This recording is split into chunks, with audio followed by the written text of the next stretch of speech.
녹정기, 김용원저, 제8권 9장.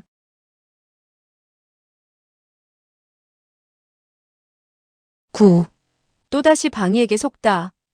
위소보는 고개를 가로저으며 말했다. 틀렸다. 홍교주는 영원히 선복을 누리실 것이며 수명은 하늘처럼 길다는 말이 아니더냐?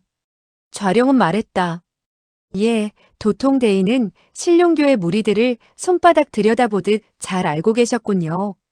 그러니 대군이 나서자마자 그야말로 파죽지세를 이룬 것도 무리는 아닙니다. 신룡교의 비적들이 부르짖는 소리는 확실히 수명이 하늘처럼 길다는 것이었습니다. 비직이 말을 잘못했습니다. 위소보는 웃었다. 그 후에 어떻게 되었는가? 그 젊은이들은 미친 것처럼 해변으로 달려오더니 조그만 배에 올라탔습니다. 우리들의 큰 배로 노를 저어오더니 대포를 빼앗으려 했습니다. 우리들은 처음엔 내버려 두었다가 수십 척이나 되는 조그만 배들이 일제히 노를 저어왔을 때 대포를 쏘아댔지요. 쿵, 쿵 하는 소리와 함께 30여 척의 조그만 배들은 일제히 바다에 가라앉았으며 3천여 명이나 되는 소년들은 하나같이 바닷속에 가라앉고 말았습니다. 그 젊은 비적들은 죽어가면서도 여전히 홍교주의 수명이 하늘처럼 길다라고 부르짖고 있었습니다. 위소보는 속으로 생각했다. 너는 거짓 보고를 하고 있구나. 신룡교의 소년들은 기껏해야 8,900명에 지나지 않는데 어찌 3천여 명이나 된다는 것이냐? 적을 많이 죽일수록 공로가 커지니까 그러는구나. 좋다. 그가 4,000명 아니라 5,000명으로 늘려서 보고한다고 해서 나와 무슨 상관이 있겠는가? 좌령이 말했다. 신룡교의 소년 비적들을 모조리 없애자. 한때의 사람들이 섬의 서쪽으로 달려가 배를 타고 도망치려고 했습니다. 우리의 여러 전선들은 도통대인의 계책대로 뒤를 쫓아갔지요. 비직은 군사를 이끌고 섬으로 올라가 수색을 하였는데 남자와 여자 할 것 없이 모두 3,400명을 잡았습니다. 시 대인께서는 먼저 이 여자들을 통을도로 보내 도통대인께서 조사를 하도록 하셨습니다. 위소보는 고개를 끄덕였다. 싸움에서 이긴 것은 확실했으나 방위를 발견하지 못하자 마음이 무거워졌다. 대포를 쏘아댔을 때 그녀는 죽었을지도 모른다는 생각이 들었다. 그는 고개를 들어 다시 그 한때의 여자들을 살피다가 둥근 얼굴의 한 소녀를 볼 수 있었다. 대뜸 떠오르는 기억이 있었다. 그날 교주가 사람들을 불러 모아 집회를 열었을 때 그 소녀는 자기에게 반두타의 사생아가 아니냐며 자기의 입을 살짝 꼬집고 볼기짝을 걷어차지 않았던가? 그 일을 생각하니 장난기가 불쑥 치밀었다. 위소보는 그 소녀 곁으로 다가가서 손을 뻗쳐 그 소녀의 얼굴을 힘주어 한번 꼬집어 주었다. 그 소저는 날카롭게 소리를 지르며 욕을 했다. 개 같은 오랑캐. 위소보는 싱글벙글 웃으며 말했다. 어머니, 그대는 아들을 잊었소? 그 소저는 크게 의아해서 눈을 동그랗게 뜨고 그를 살폈다. 얼굴이 익은 감이 없지 않았으나 아무래도 그가 바로 백룡사라는 사실을 떠올릴 수는 없었다. 위소보는 물었다. 그대의 이름은 무엇이지? 소녀는 말했다. 빨리 나를 죽여요. 그대가 무엇을 묻는다 하더라도 나는 한마디도 대답하지 않겠어요. 좋아. 대답하지 않는다고?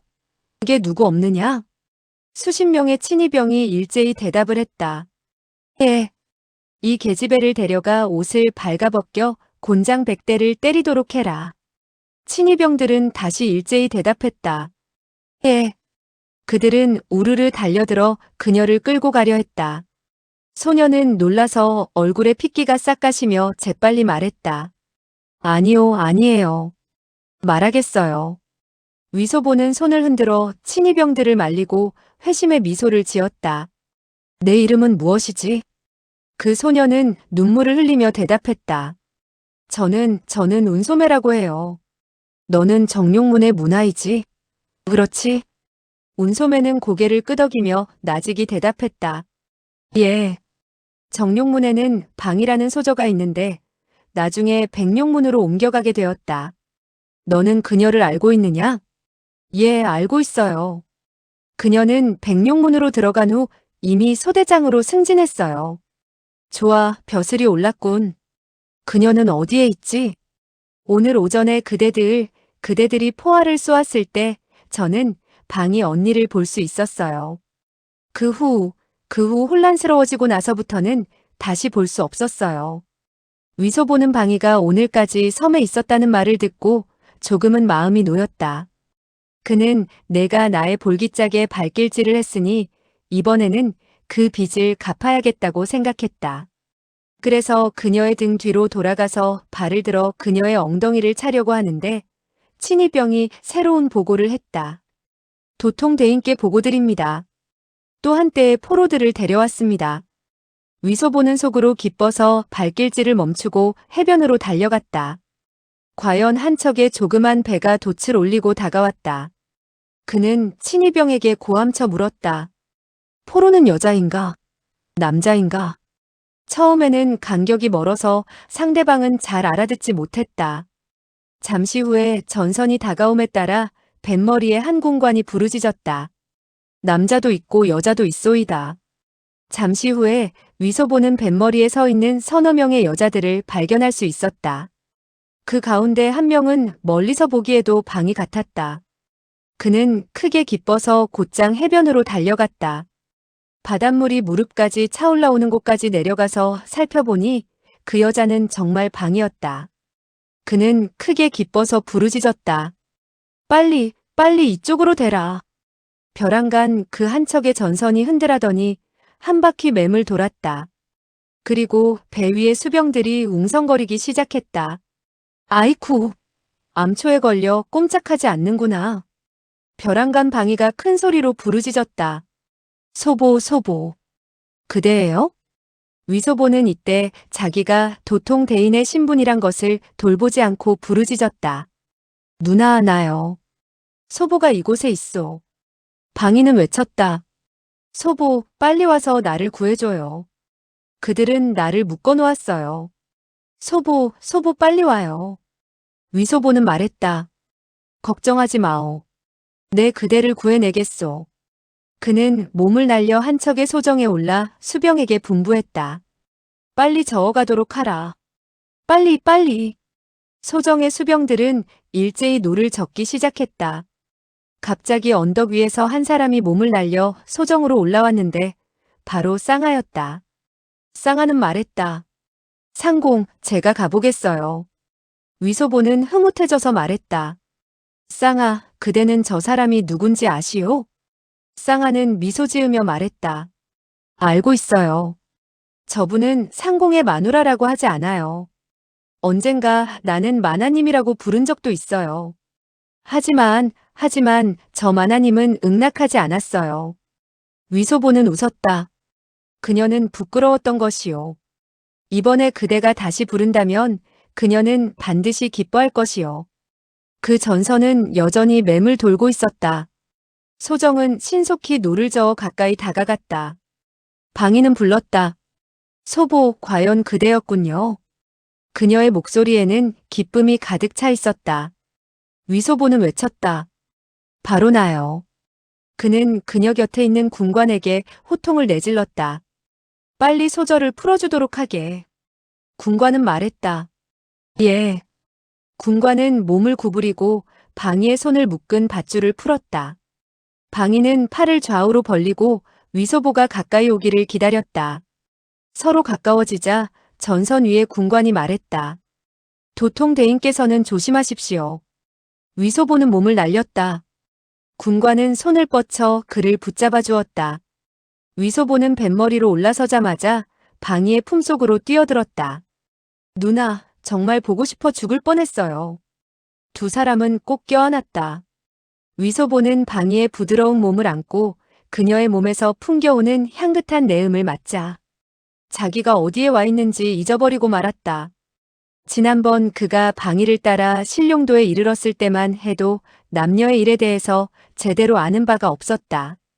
그 후에 운남으로 가면서 건영공주와 실컷 즐겼던지라. 이번에 다시 방이를 품속에 앉자 그만 호흡이 거칠어졌다.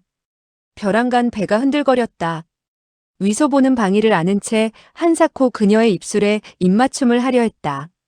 그런데 갑자기 뒷덜미가 바짝 조여들었다. 누군가의 소나기에 잡혀 몸이 들어올려진 것이다.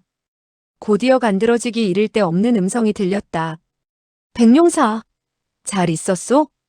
이번에 그대가 사람들을 데리고 신룡도를 쳐부쉈으니 정말 적지 않은 공로를 세운 셈이군요. 위소보는 홍 부인의 음성임을 깨닫고 혼비백산하고 말았다. 일이 잘못되었다는 것을 알고 힘주어 바둥거렸다. 그러나 방위가 꽉 껴안고 있어서 꼼짝할 수가 없었다. 곧이어 허리깨가 아파왔다. 이미 상대방에게 혈도를 짚인 것이었다. 이 병고는 느닷없이 들이닥쳤다. 위소보는 혹시 꿈이 아닌가 생각했다. 마음속으로 떠오르는 생각은 속았다는 한마디였다. 야단났구나. 야단났어. 방위에게 또다시 속고 말았다. 그는 입을 크게 벌리고 소리쳤다. 그게 누구 없느냐? 빨리 나를 구해다오. 방위는 가볍게 그를 놓아주고 한 걸음 물러섰다. 위소보는 혈도를 찍혀 제대로 서 있지 못하고 맥없이 주저앉고 말았다. 그러고 보니 자기가 올라탄 배는 이미 돛을 올리고 북쪽으로 질풍과 같이 나아가고 있지 않은가. 자기가 타고 왔던 한 척의 소정은 이미 10여 장 밖에 있었고 언덕 위의 관병들이 큰 소리로 부르짖고 호통치는 소리가 멀리서 들려왔다. 그는 속으로 빌었다. 천지신명께 기도드립니다. 실랑과 황총병이 빨리빨리 배를 보내막도록 해주십시오. 하지만 절대로 대포는 쏘지 않도록 해주십시오. 통을도의 관병들이 부르짖는 소리는 점차 멀어졌고 끝내는 들을 수가 없었다. 그가 눈을 들어 사방을 보니 끝없이 펼쳐진 바다만 보일 뿐 한 척의 배도 발견할 수 없었다. 그가 거느린 전선은 많았으나 모조리 신룡도를 공격하는데 파견했다. 더군다나 대장이 사로잡힌 것을 모르고 있을 것이니 어찌 뒤쫓아올 수 있겠는가. 그는 갑판에 앉아서 천천히 머리를 쳐들고 살폈다. 몇 명의 효기형 군사들이 그에게 냉소를 던지고 있었다. 그의 머릿속은 잠시 혼란에 빠졌다. 정신을 차리고 보니 그제야 하나하나 똑똑히 볼 수 있었다. 추하기 이를 데 없는 둥근 얼굴이 하나 있었는데 그는 바로 수두타였다. 비쩍 마른 얼굴을 하고 있는 육고헌의 모습도 보였다. 기다란 말상을 한반두타도 있었다. 그는 짙은 의혹을 느꼈다. 호박처럼 생긴 수두타는 중군장 뒤에 묶여 있었다. 틀림없이 육고헌과 반두타가 구해낸 것이겠지. 그러나 이들 두 사람은 분명히 북경에 있었는데 어떻게 이곳에 있지? 고개를 돌리니 아리따운 얼굴이 있었다. 바로 홍 부인이었다. 그녀는 싱글벙글 웃으면서 위소보를 바라보더니 손을 뻗쳐 그의 얼굴을 살짝 꼬집었다. 도통대인 어린 나이에 정말 무서운 일을 하시는군요. 위소보는 말했다. 교주와 부인께서는 영원히 선복을 누리실 것이며 수명은 하늘처럼 길 것입니다. 조카는 이번 일을 적절히 처리하지 못했으니 아무런 공로가 없습니다. 홍 부인은 웃었다. 교주 어르신께서는 그대를 크게 칭찬하셨어요. 그대가 청나라 군사를 이끌고 신룡도를 폭격하여 섬위의 집들과 나무들이 모두 잿더미로 변했어요. 그 어르신께서는 언제나 귀신처럼 일을 헤아려 오셨는데 이번에는 잘못 짐작한 거예요. 그는 그대에게 무척 탐복하고 있어요. 위소보는 이 지경이 된 이상 목숨을 구걸하긴 틀렸다고 생각했다. 터무니없는 소리를 짓거리다가 기회를 보아 뺑소니를 치는 수밖에 없을 것 같았다. 교주 어르신께서는 편안하신지요? 저는 정말 그리웠습니다. 속하는 이 며칠 동안 부인을 떠올리며 부인이 갈수록 젊어지고 예뻐지기를 빌었습니다. 그리하여 교주 어르신께서 그대와 더불어 영원히 선복을 누리기를 바랐습니다. 홍 부인은 깔깔거리며 웃었다. 내 녀석은 정말 뚱딴지 같구나. 이 지경에 이르러서도 여전히 죽을지 살지 모르고 주둥이를 나불거리다니. 너는 내가 점점 더 젊어지고 예뻐졌다고 생각하느냐? 위소보는 한숨을 내쉬며 말했다. 부인, 그대는 정말 잘도 속였군요. 홍 부인은 웃으며 물었다. 내가 무엇을 속였단 말인가? 조금 전에 청나라 군사들이 한때의 자매들을 잡아왔는데 모두 정룡문의 젊은 소저들이었어요. 그 후에 또 한때의 자매들이 들이닥친다고 말하기에 저는 해변에서 두리번거리다가 부인을 보았지요. 일시 알아보지 못하고 속으로 그저 다음과 같이 생각했지요. 아, 정룡문에 언제 저렇게 나이가 젊고 아름다운 소저가 새로 왔을까? 교주 부인의 누이 동생이 아닐까? 저 같은 미인이라면 빨리 다가가서 봐야지. 부인, 저는 마음이 어지러워지고 당황하여 서둘러 배 위로 올라와 아름다운 여자애를 보려고 했습니다. 그런데 그 나이 어린 여자아이가 바로 부인인 줄을 제가 어찌 알았겠습니까? 홍 부인은 그 말을 듣고 마구 웃으며 몸을 비틀어댔다. 그녀는 효기형 군관의 복장을 하고 있었는데 매력적인 몸매는 여전히 감출 수 없었다. 수두타는 기가 차서 호통을 내질렀다. 이 꼬마 새꼬라, 부인 앞에 감히 터무니없는 말을 짓거리다니.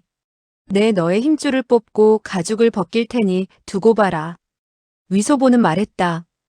그대는 정말 멍청하기 이를 데 없군. 나는 그대와 쓸데없는 말을 하고 싶지 않소.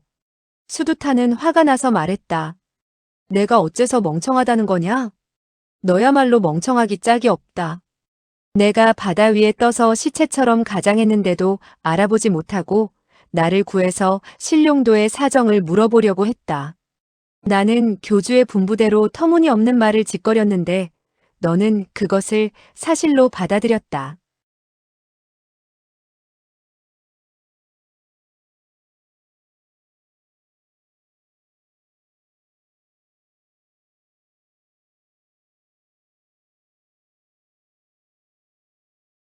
녹정기 김용원저 제8권 10장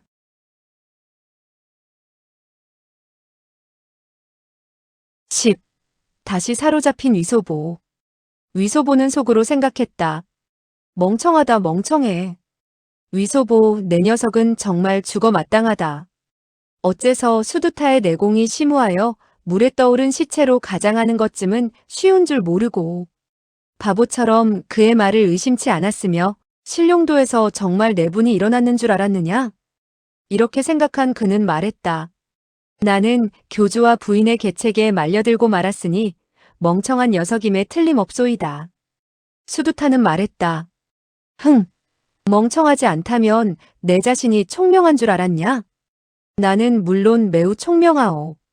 하지만 천하에서 가장 총명한 사람이라도 교주와 부인 앞에서는 그 누구도 빛이 나지 않는단 말이오.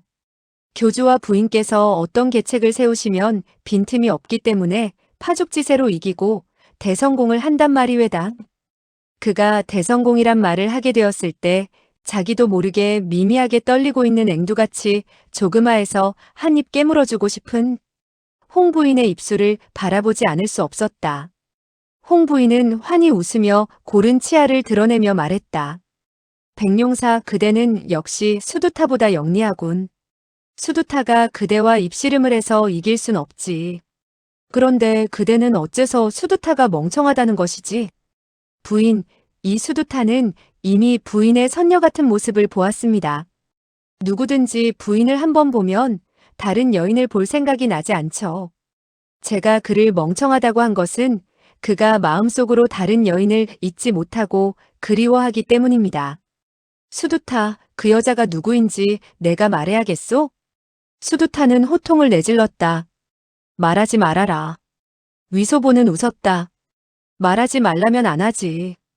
그대의 사제는 그대보다 고명하기 이를 데 없소. 그는 부인을 본 후 다시는 다른 여자에게 흥미를 느끼지 않는다고 했지. 반두타는 말상의 얼굴을 붉히며 나직이 말했다. 터무니없는 소리, 언제 그런 일이 있었는가? 위소보는 의아하다는 듯 말했다. 없다고? 그럼 정말로 그대는 부인을 본 이후 다시 다른 여인을 볼 생각이 납디까? 반두타는 고개를 숙이고 말했다. 나는 출가인으로 육군이 청정하며 마음속에는 이미 남녀의 구분이 없다. 쯧쯧쯧, 노화상이 연불하듯 마음에 없는 소리를 하는군. 그대의 사형 역시 두타이요. 그런데 어찌하여 매일같이 그가 좋아하는 사람을 생각하지? 그는 속으로 끊임없이 생각했다. 나는 분명히 그와 육고원에게 북경에서 나를 기다리라고 했다. 그런데 어째서 이 두 사람은 홍부인과 함께 이곳에 있을까? 이상한 노릇이다. 반두타는 말했다. 사형은 사형이고 나는 나야. 두 사람을 한데 묶어 논할 수는 없네. 나는 그대들 두 사람이 비슷하다고 생각하오. 그대 사형의 위인됨은 멍청한 면이 있으나 그래도 그대는 똑똑한 편이오. 하지만 그대들 사형제 두 사람은 교주와 부인의 큰일을 망쳤으니 실로 지은 죄가 엄청나지 않을 수 없소. 반두타와 수두타는 일제히 외쳤다. 터무니없는 소리. 우리가 어째서 교주와 부인의 큰일을 망쳤다는 것이냐? 위소보는 냉소하며 대답하지 않았다. 그는 한꺼번에 두 사람을 모함할 적당한 말이 생각나지 않았다. 그는 고개를 돌리고 바다 쪽을 바라보았다. 바다는 끝없이 펼쳐져 있었으나 한 척의 배도 눈에 들어오지 않았다.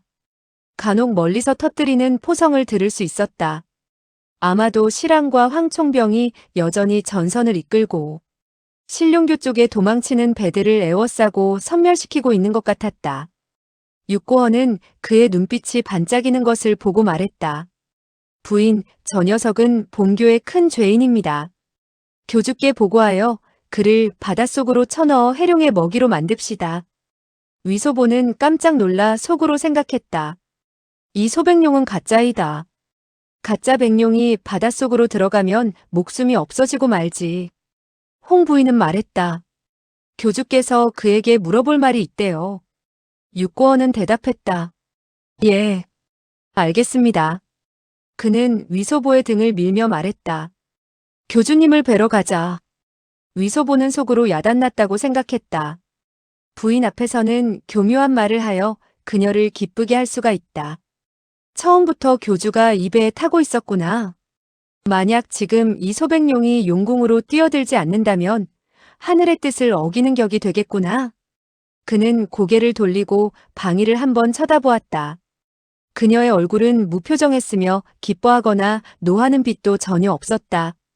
위소보는 속으로 욕을 했다. 썩어 문드러질 갈보 같으니.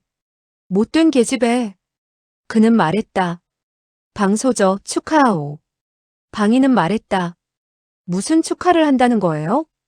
그대는 본교를 위해 큰 공을 세웠으니 교주께서 그대의 직위를 올려주시지 않겠소? 방위는 흥 하고 코웃음을 한번 쳤을 뿐 아무 말도 하지 않았다. 홍 부인은 말했다. 모두들 들어오게. 육고원은 위소보의 등을 붙잡고 그를 선실 안으로 끌어당겼다. 홍 교주는 놀랍게도 선실에 있었다. 위소보는 그를 보자마자 큰 소리로 외쳤다. 교주와 부인께서는 선복을 영원히 누리실 것이며 수명이 하늘처럼 길 것입니다. 속하 백룡사, 교주와 부인께 인사드립니다. 육고원은 그를 내려놓고 방위 등과 함께 일제히 허리를 굽히며 말했다.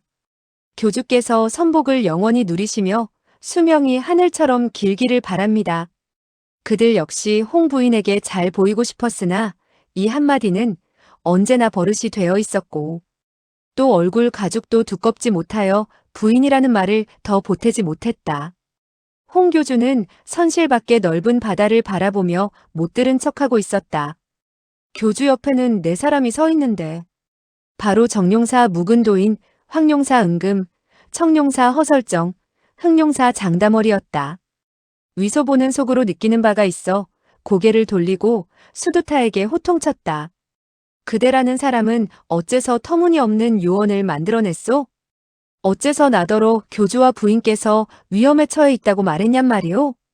나는 모든 것을 돌보지 않고 구하려고 왔는데 알고 보니 교주와 부인께선 아무 일도 없지 않소? 그리고 몇 분의 장문사가 언제 반란을 일으켰단 말이오? 홍 교주는 냉랭히 말했다. 너는 무슨 말을 하고 있느냐? 위소보는 말했다. 속하는 교주와 부인의 명을 받들고 황궁으로 숨어들어가 2권의 경서를 얻었습니다. 그 후 운남 오삼계의 평서왕부에서 다시 3권의 경서를 얻었습니다. 홍 교주는 두 눈썹을 치켜올리며 물었다. 5권의 경서를 어쨌다고? 그 경서들은? 황궁에서 얻은 두 권은 속하가 이미 육고헌을 보내 교주와 부인께 바치도록 했습니다. 교주와 부인께선 속하가 일을 잘 처리한다고 해서 육고헌을 통해 선약을 내리시지 않았습니까? 홍 교주는 고개를 끄덕였다. 위소보는 말했다. 운남에서 얻은 세 권은 속하가 북경의 어느 은밀한 곳에 놔두고 반두타와 육고헌에게 지키도록 했습니다. 반두타와 육고헌은 안색이 크게 변하며 입을 열었다. 그런 일은 없습니다. 언제 그런 일이 있었소? 교주 어르신께선 이 녀석의 말을 듣지 마십시오. 위소보는 말했다. 경서는 모두 8권이 있는데 속하가 단서를 얻게 되어 다른 3권도 10중 8구 손에 넣을 수 있게 되었습니다. 그리하여 모조리 손에 넣은 후 함께 신룡도로 가져오려고 했습니다. 그런데 이미 얻은 경서 중 3권은 남이 훔쳐갈까 두려워 벽돌을 빼내고 벽에다 감춰두고 육고헌과 반두타에게 한 걸음도 떠나지 말라고 분부했습니다. 육고헌과 반두타 집안에서 경서를 지키며 외출도 하지 말라고 했는데 그대들 두 사람은 어찌하여 이곳에 이르게 되었소? 만약 경서를 잃어버려 교주와 부인의 큰일에 차질을 빚게 된다면 그 책임은 누가 진단 말이오? 반두타와 육고헌 두 사람은 서로 얼굴을 쳐다보더니 아무런 말도 하지 못했다. 한참 후 육고헌이 입을 열었다. 그대가 벽에 경서를 숨겨두었다고 말하지 않았는데 우리들이 어떻게 알겠소? 위소보는 말했다. 교주와 부인께서 분부하신 일들은 비밀로 할수록 좋은 것이요. 한 사람이 더 알게 되면 그만큼 누설되기 쉬운 것이외다. 솔직히 말해서 난 그대들 두 사람을 별로 신임하지 않았소. 나는 매일 아침 일찍 일어나면 큰 소리로 교주님과 부인께서 선복을 영원히 누리시고 수명이 하늘처럼 길지어다 하고 말했으며 매번 밥을 먹을 때나 잠을 잘 때도 한 번씩 읊었소. 그러나 그대들 두 사람은 신룡도를 떠난 후 교주의 신통력이 광대하며 오생어탕보다 못하지 않음을 한 번도 말한 적이 없었소. 그는 오생어탕이 황제를 칭송할 때 사용하는 말인 것도 모르고 불쑥 짓거렸는데 다른 사람들 역시 그것이 무슨 뜻인지를 몰랐다. 육고헌과 반두타의 얼굴은 울그락불그락하며 속으로 여간 놀라지 않았다. 사실 신룡도를 떠난 후 그들 두 사람은 한 번도 교주께서 영원히 선복을 누리시고 수명이 하늘처럼 길지어다라는 말을 해본 적이 없었다. 그런데 뜻밖에도 위소보라는 꼬마 녀석이 그 같은 약점을 잡고 늘어질 줄은 생각지 못했던 일이 아닌가. 하지만 따지고 보면 위소보라는 이 녀석은 언제 그와 같은 귀절을 읊은 적이 있었던가. 육고헌은 말했다. 그대는 하늘 같은 큰 죄를 지어놓고 이제 와서 입을 놀려 교주와 부인에게 아부를 하여 목숨을 구걸하려 하지만 우리 섬의 늙고 젊은 형제들이 이번에 많은 살상을 당했고 교주께서 수십 년간 고심하여 경영해온 위협이 모조리 너에 의해 결단나고 말았다. 어찌 목숨을 구하기를 바라느냐? 꿈도 꾸지 말아라. 위소보는 말했다. 그대의 말은 틀렸소. 우리가 교주와 부인께 투신한 이상 목숨은 벌써 자기 것이 아니오. 교주와 부인께서 우리에게 무슨 일을 시키면 모든 사람은 충성을 다할 뿐이고 만번 죽어도 사양할 수 없었소. 교주와 부인께서 우리 보고 죽으라면 우리는 모두 죽어야 할 것이요. 우리 보고 살라고 하면 우리는 모두 살아야 할 것이요. 뭐라고? 내가 아부를 한다고? 그럼 당신은 진정으로 하는 말이 아부로 들렸단 말이오? 당신은 겉으로만 아부를 해왔다는 것이오? 홍 교주는 그의 말을 듣고 손으로 수염을 쓰다듬으며 연신 고개를 끄덕였다. 그는 반두타와 육고헌 두 사람에게 말했다. 그대들은 백룡사가 수곤을 이끌고 본교에 불리한 행동을 하려고 한다고 했는데 도대체 어찌 된 일인가? 육고헌은 교주의 말 가운데 약간 불쾌한 빛이 서려 있는 것을 보고 재빨리 말했다. 교주님께 아뢰입니다. 저희 두 사람은 명을 받들고 백룡사를 감시하며 그의 일거일동을 유의하면서 일각이라도 소홀히 하지 않았습니다. 그날 황제께서 그의 관직을 올리고 실랑이 방문했을 때 속하는 그들 두 사람이 말하는 것을 자세히 들었고 그 사실을 이미 교주께 품었습니다. 그리고 며칠 후 백룡사는 실랑을 데리고 떠나면서 실랑을 효기형의 조그만 벼슬아치로 변장시키고 소카와 반두타보고 따라오지 말라고 했으므로 소카는 마음속에 많은 의심을 품게 되었습니다. 위소보는 속으로 생각했다. 좋아. 교주가 그대들 두 사람을 보내날 감시했었구나. 육고원이 다시 말했다. 며칠 전 소카는 백룡사의 방에서 내버린 물건들을 조사하기 위하여 쓰레기통을 뒤지다가 많은 종이 조각들을 발견하게 되었습니다. 맞춰봤더니 만주나라와 한나라의 글로 쓴 요동지방의 이름이었습니다. 백룡사는 글자를 모르거니와 만주의 글은 더욱더 모릅니다. 그러니 그 같은 지명은 자연히 황제가 그에게 써준 것이 아니겠습니까? 다시 알아보니 이번 출행에 많은 대포를 가져간다는 것이었습니다. 소카 두 사람은 상의한 끝에 백룡사가 황제의 명을 받고 요동 일대로 가는데 수군의 장병들과 대포까지 대동한 것을 보면 자연히 본교에 불리한 행동을 할 것이라고 생각하고서 백룡사가 북경에서 떠나자마자 소카 두 사람은 쾌마를 타고 밤낮으로 달려와 보고를 하게 된 것입니다. 부인께서는 백룡사가 충성스러운 사람으로 결코 그런 일이 없을 거라고 하셨습니다만 사람의 얼굴만 보고 마음까지 알 수는 없는 겁니다.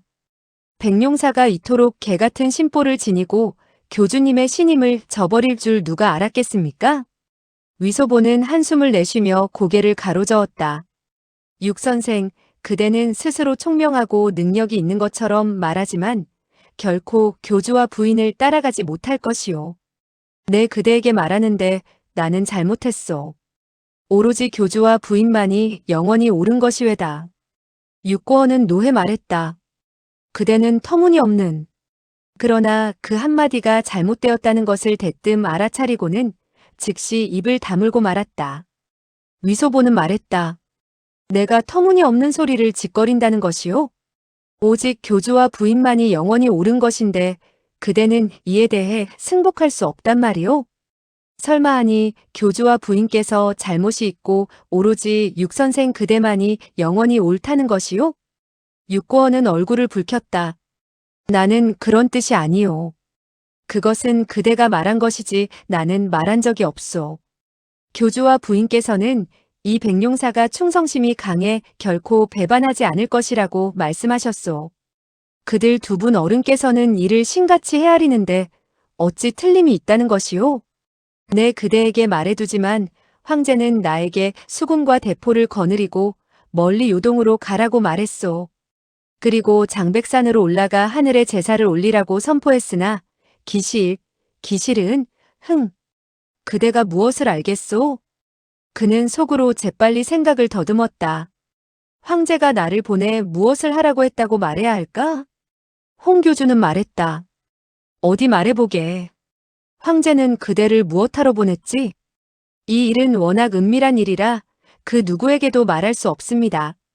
누설하면 황제께서 반드시 저의 머리를 자를 것입니다. 하지만 속하는 마음속으로 교주와 부인께선 황제보다도 100배나 더 높으시다고 생각하고 있습니다. 그가 만세하라면 교주님께서는 100만세하입니다. 그가 만만세라면 교주님께서는 100만만세입니다. 교주께서 저보고 말하라니 자연 감출 수가 없지요. 그는 속으로 생각했다. 어떻게 말해야 교주와 부인을 속일 수 있을까? 홍 교주는 위소보가 아첨의 말을 마구 짓걸려대는 줄 알면서도 조금도 낯간지러워하지 않고 수염을 쓰다듬으며 미소를 지었다. 그리고 의기양양한 모습으로 천천히 고개를 끄덕였다. 위소보는 말했다. 교주와 부인께 아뢰입니다. 황제의 곁에는 2명의 붉은 털이 난 외국인이 있습니다. 이 두 사람 가운데 한 사람은 탕양망이라고 하고 한 사람은 남회인이라고 하는데 벼슬에 봉해졌지요. 홍 교주는 말했다. 탕양망이라는 이름은 나도 들은 적이 있네. 소문에 들으니 그는 천문지리와 음양역수에 능통해 있다고 하더구먼. 위소보는 칭찬의 말을 했다.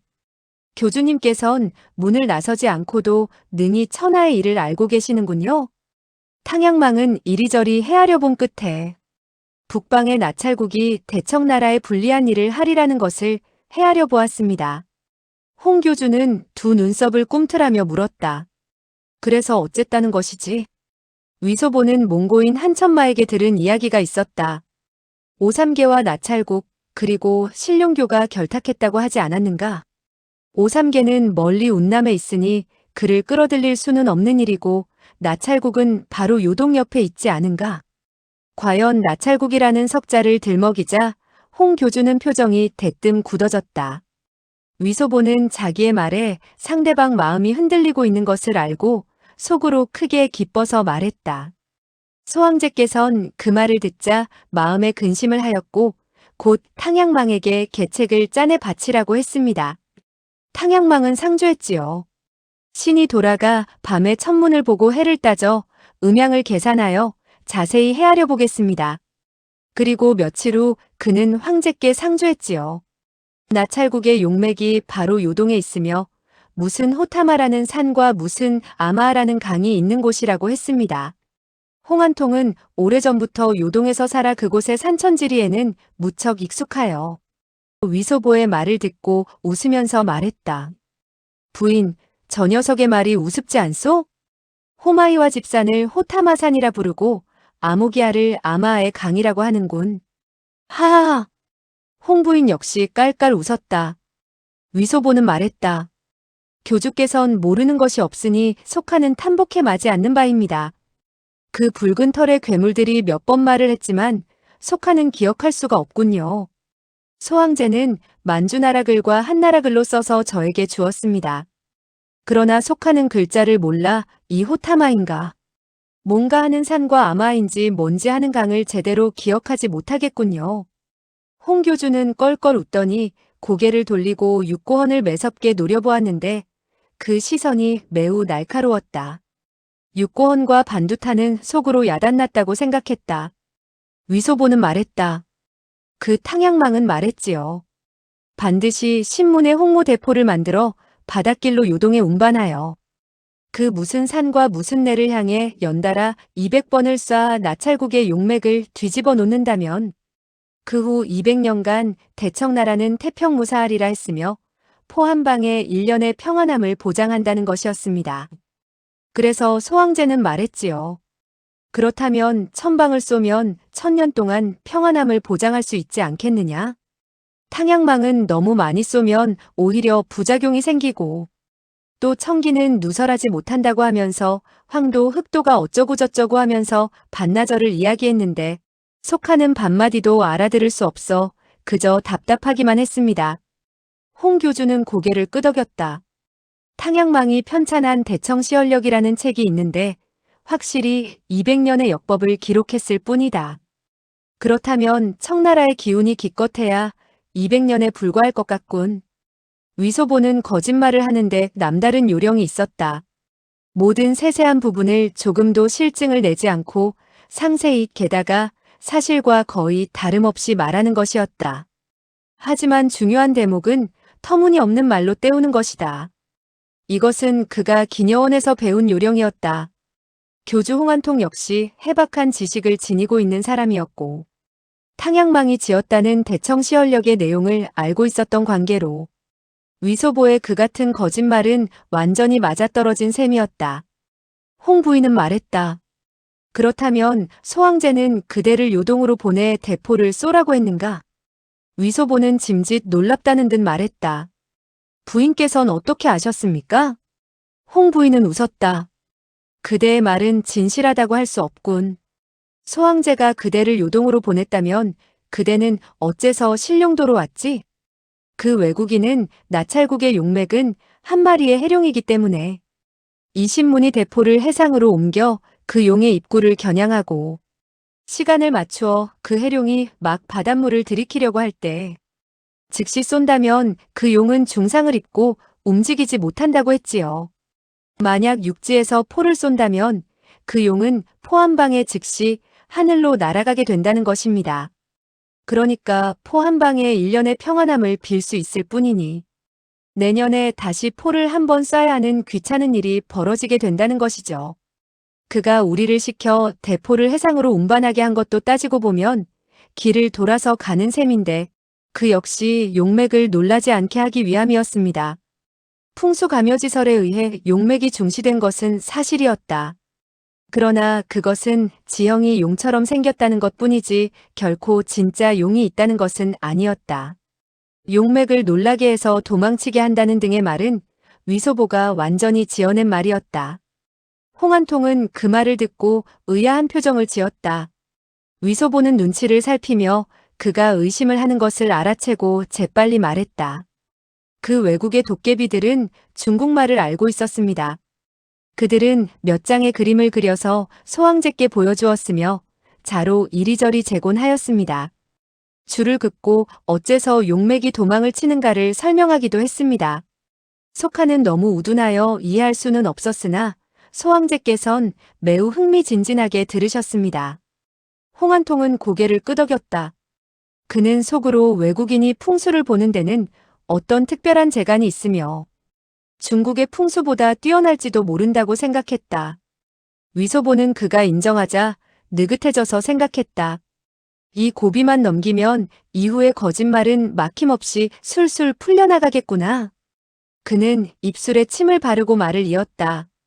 어느 날 소왕제는 흥청감에게 황도 길이를 선택하도록 하고 성지를 내려 저를 장백산으로 보내 하늘에 제사를 올리도록 했습니다. 복건성 수사제독 실랑이라는 사람이 있습니다. 그는 대만에서 투항해 온 사람이고 정성공이 한때 그에게 패한 적이 있다고 했습니다. 이 사람은 바다 위에서 포를 쏘는데 남다른 재주를 가져서 소왕제는 그를 딸려보내며 1000번 만번 비밀을 지키라고 당부했으며 이번 일을 누설하면 큰일을 망치게 되어 어쩌면 나찰국에서 선박을 보내 막을지도 모른다고 했습니다. 그래서 우리들은 천진에서 바다로 나서게 되었으나 멀리 빙글 돌아 살그머니 요동으로 가려고 했습니다. 그런데 어제 오후 바다에 시체들이 떠오른 것을 발견하게 되었는데 그 가운데는 진짜도 있었고 가짜도 있었습니다. 가짜는 바로 수두타였습니다. 저는 좋은 마음으로 그를 바닷속에서 끄집어냈지요. 그는 신룡도가 발칵 뒤집히도록 싸움이 생겼고 교주께서 사람을 보내 청룡사 허설정을 죽였다고 했습니다. 수두타는 큰 소리로 부르짖었다. 거짓말입니다.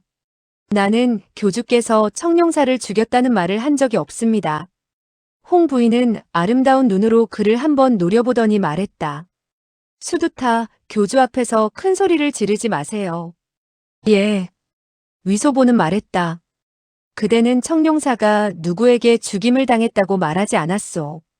수두타는 말했다. 그렇다. 교주께선 나에게 그같이 말하여 그대를 속이라고 분부하셨다. 교주께서 그대를 시켜 나에게 잘못 말할 수도 있는 것이겠으나 그대는 교주가 원수를 갚기 위해 청룡사를 죽였다고 했소. 교주께서는 대공무사하시고 대인대이하신 분이니 결코 부하들에게 감정을 갖고 있지는 않을 것이요. 그가 한마디 할 때마다 수두타는 부르짖었다. 거짓말. 위소보는 말했다. 그대는 교주가 복수를 하기 위해서 청룡사와 정룡사를 죽였다고 말했소. 거짓이요. 난 말하지 않았소. 교주께선 대공무사하신 분이요. 거짓말이요. 대인대이하신 분이요. 거짓이요. 위소보는 말했다. 결코 부하에게 감정을 갖고 원수를 갚지는 않소. 수두타는 말했다. 거짓말이요. 육고원은 수두타가 고지식하고 성질이 급해. 이미 위소보의 함정에 빠져들어 연신 거짓이라고 부르짖고 있는 것을 알았다. 매번 한 번씩 부르짖을 때마다 교주의 안색은 한 푼 정도씩 일그러졌다. 육고원은 수두타가 한 번만 더 부르짖는다면 교주가 성질을 낼 것이고 그렇게 되면 수습할 길이 없게 된다는 것을 알고 수두타의 옷자락을 잡아당기며 말했다. 그가 교주께 말씀드리는 것을 얌전히 들으며 그의 말을 가로채지 않도록 하시오. 수두타는 말했다. 저 녀석은 터무니없는 말만 짓거리고 있는데 그냥 듣고만 있으란 말이오? 육고원은 말했다. 교주께선 총명하고 지혜로워 모르는 것이 하나도 없는 분이 아니시오? 그대는 너무 서두르지 마시오. 교주께선 이미 다 알고 계시오. 수두타는 말했다. 그렇지 않을걸. 그 한마디를 내뱉고 나서야 그는 갑자기 입을 벌리고 얼굴에 당황하고 곤혹스러운 빛을 띠었다. 위소보는 그를 노려보고 있다가 용용 죽겠지 하는 얼굴을 지었다. 수두타의 키는 위소보보다 더욱 작은 편이었다. 위소보가 고개를 숙이고 약 올리는 표정을 지으니 다른 사람은 그의 얼굴을 볼 수 없지만 수두타는 똑똑히 볼 수 있어 즉시 화를 터뜨리려고 했다. 하지만 교주를 경록해 할까봐 억지로 성질을 누르고 참고 있자니 자연 얼굴이 일그러졌다. 선실 안은 조용하기 이를 데 없었고 수두타의 씩씩거리는 숨소리만 들렸다. 홍 교주가 위소보에게 물었다. 그는 또 무슨 말을 했느냐? 교주님께 아뢰입니다. 그는 교주가 이를 꾸며 정룡문을 이간질시켜 청룡문을 공격했다고 했습니다. 수두타는 부르짖었다. 저는 그런 말 한 적 없습니다. 홍 교주는 그를 노려보더니 호통쳤다. 아가리 닥쳐라.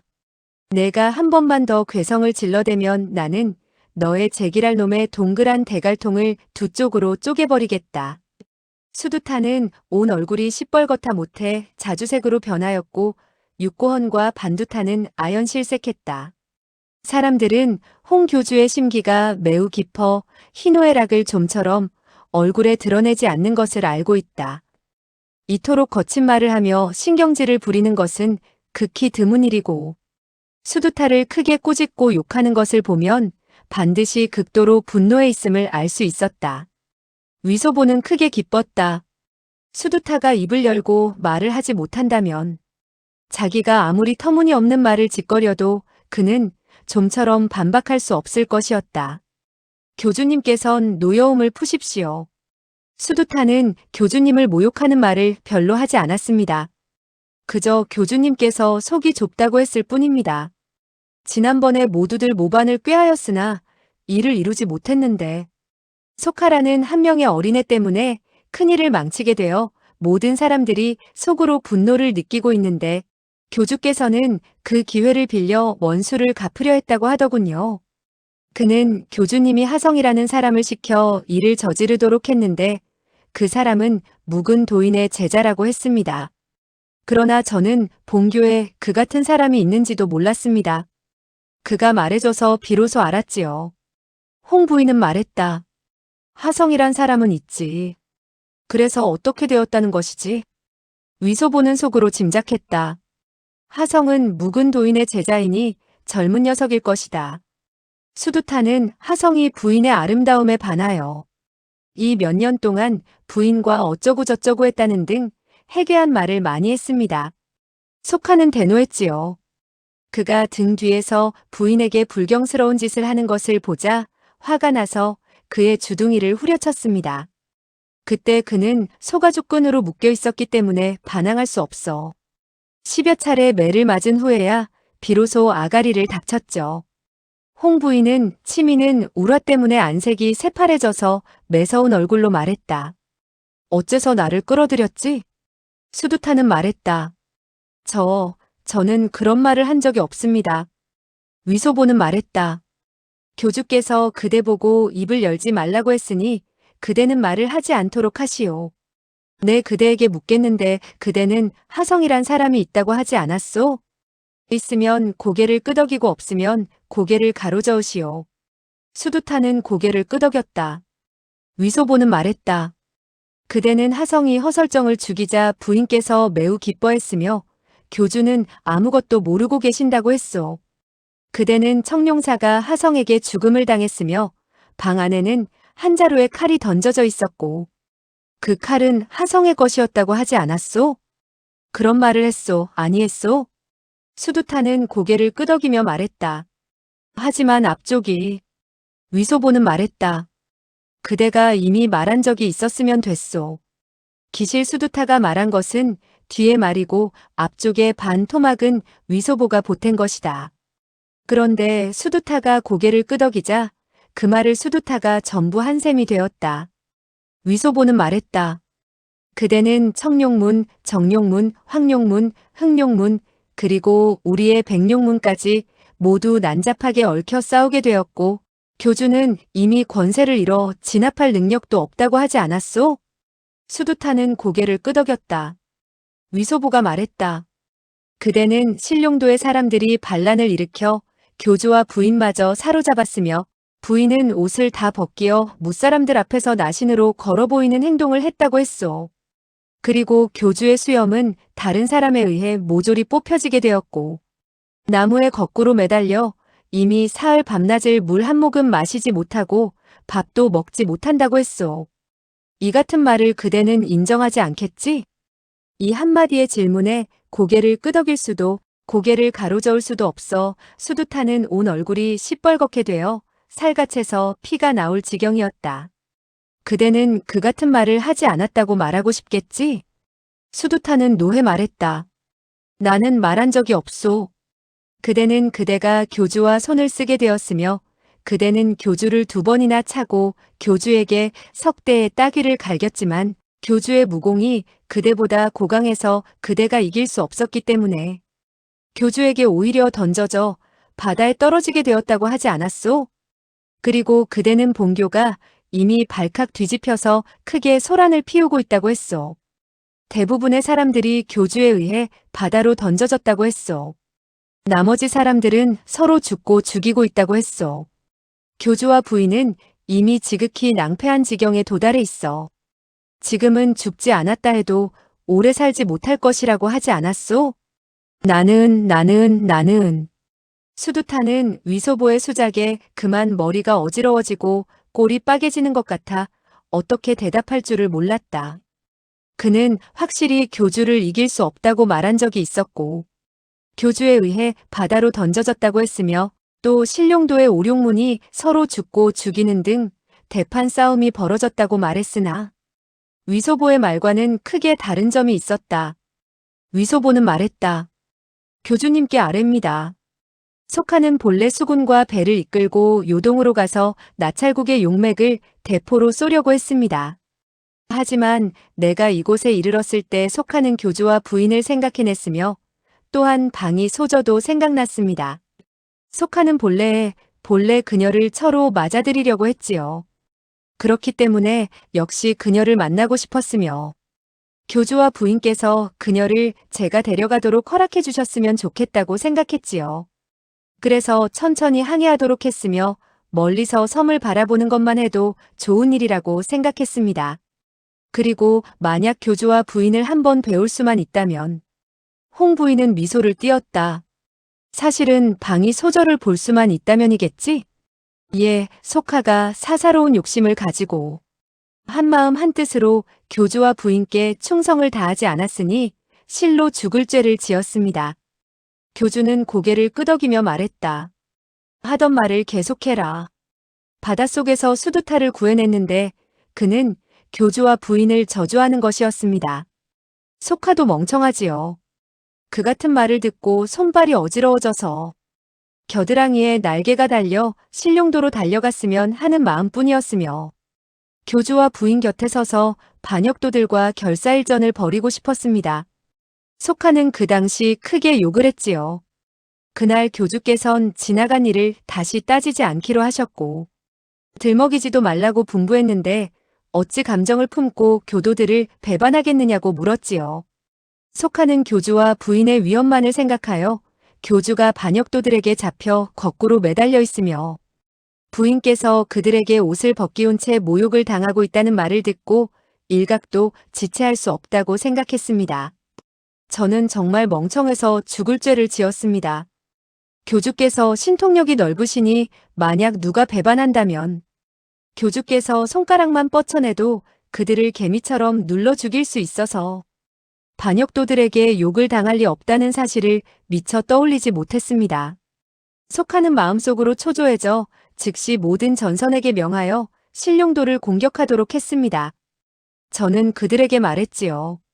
섬에 살고 있는 좋은 사람들이 모조리 나쁜 사람들에게 잡혀 있으니 만약 누가 나서서 저항하면 너희들은 포를 쏴서 공격하라고 했습니다. 그리고 언덕 위로 오르는 즉시 한 분의 위풍이 늠름하고 풍채가 당당하시며 옥황상제를 닮은 신선보살과 같은 어르신을 찾아라. 그분이 바로 신룡교의 홍교주이시니 모두들 그분을 잘 모셔오라고 말했습니다. 그리고 속하는 섬의 모든 여자들에게는 일절 죄를 짓지 말라고 명했으며 옷과 같고 아름답기 이를 데 없으며 하늘의 선녀가 내려온 것 같은 여인이 바로 홍 부인이니 반드시 공경해야 한다고 말했지요. 홍 부인은 깔깔거리며 말했다. 그대의 말대로라면 그대가 병사를 보내 신룡도를 공격한 것은 교주에 대한 충성심에서 비롯된 것이군. 그렇다면 그대는 잘못이 없고 오히려 공이 있는 셈인가? 속하는 공을 세우지 못했습니다.